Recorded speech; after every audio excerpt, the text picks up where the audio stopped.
Welcome back to the Weekend Warriors Show Recap Pod. I'm Ty from the Unemployed Architects. This week I just got a couple of shows to talk about from last weekend. I had Friday night at Gig's Place in Fairbury, and then Saturday night I played in Decatur at Door 4 Brewing. And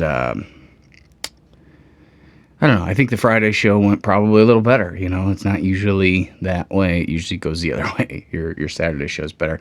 I don't know if it was just a lack of audience the second night, I think, ultimately. And it was kind of slow the first night. I mean, Friday at Gigs, luckily my brother and his wife Emily came, and that made it, you know, a ton more fun, essentially, because it's just, you know, there would have been like nobody there.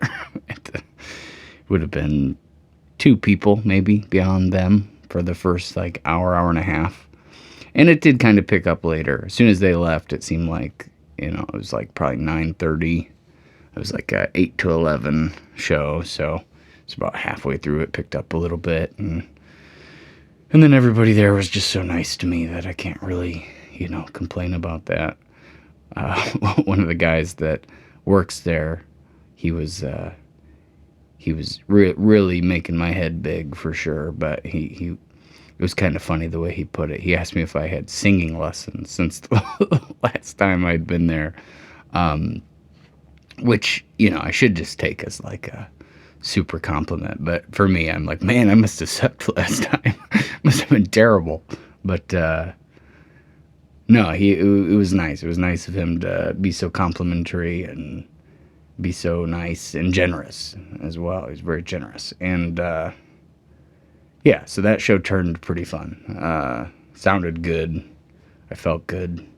The next night, I just felt a little off, and I don't know, it just, like, I got there, and they were like, oh, I was busy again last night, but we don't have much of a crowd for you tonight, and I played for, like, one table for, like, probably an hour and a half of it was supposed to be 2 hours, but it turned into about 2.5, because, like, probably 8:30, a couple other tables came out, and I just kept playing songs, so it was fine.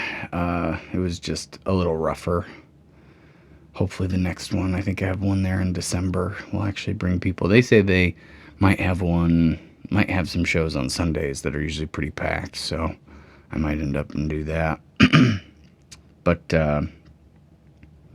yeah, I mean, it was a very necessary weekend, for sure.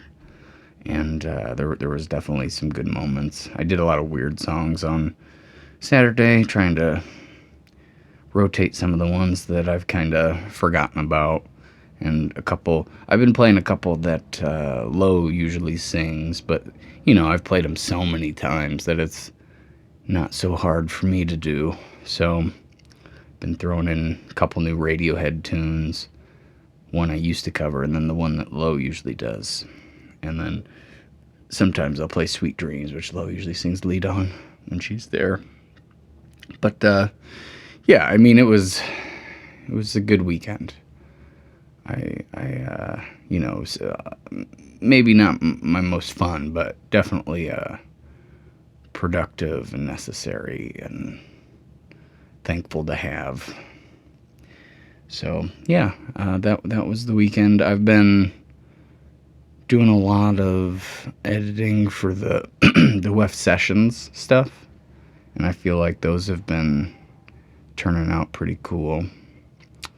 I mean, I have my problems with those songs, but a lot of them, the last two I did, I feel like were pretty solid. I did, so the 3 songs I've done, Syrup, Evelyn, and the most recent one I did was Fool's Gold. My brother Derek had listened to a lot of them, and these are the ones that he thought were pretty decent.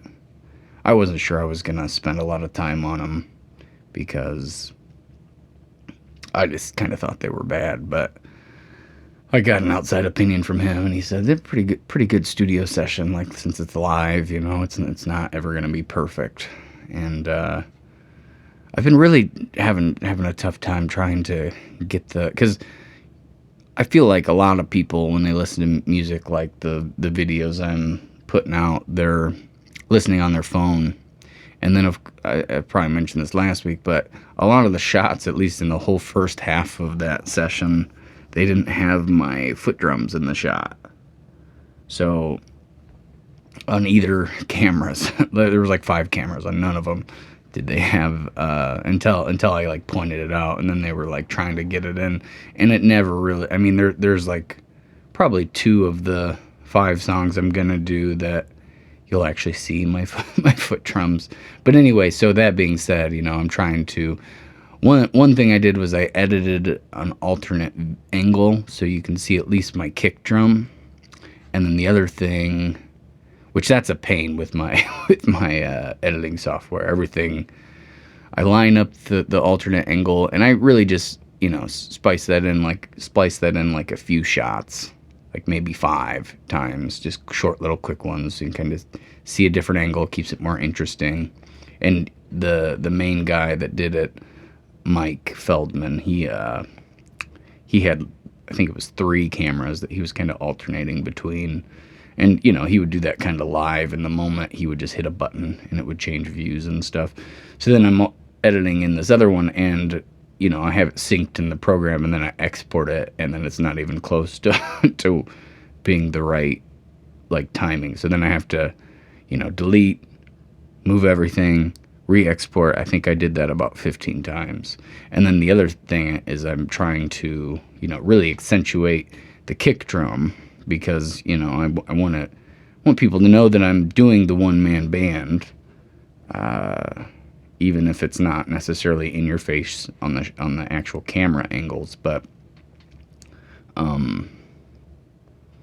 it's a hard thing to. I don't know. I just threw an EQ on it essentially and kind of mix it so through like terrible speakers, so that way I know that most phones will pick up the kick drum. But then I feel like it takes away from, if you listen to nice speakers, it sounds a little bit muddy. But it's a give and take thing, and I feel like that's probably the better way to think about it, because I think like 80% of people probably just listen on their phone, no headphones or car radio or anything like that. But I got 3 of those done. I think I am gonna have 3 more total, but one of them is like the first song I did, which totally doesn't have the foot drums in it. But still good. It's still something, It's. I feel like it's a decent expression of what how I've been performing with the one man band performance. So, and a little bit. I got the syrup song, which there's one part in that really bugs me, but I'm not gonna really dwell on that. But it's a new song, so it's nice to get something new out there. And then the other ones I'm doing I did Evelyn, so that one is not one I play live very often. And then this last week I did Fool's Gold. I still have Holland Bones and Misery I'm probably going to edit. So those will be what's coming up next. And then I'll probably do When You're Gone, but I'm not going to do much to the editing on that, because no matter what angle, you're not seeing the foot drums. So we'll see. I mean, it'll just be something, I feel like I sang it well, and the guitar sounds nice, and if I boost the low end, you'll be able to hear the kick drum. But that was even before, well, really, it was the first song. So, I mean, that was even before, quite a ways before they had started changing the angle and everything. So I'm just going to take it easy on that one, put it out there, whatever. But yeah, so that's what I've been working on. I got some shows this weekend. I'm playing tonight I'm playing at the Cellar in Pontiac, and then tomorrow night I'm over at the Neon Bison in Peoria. So that's what I'll be talking about next week.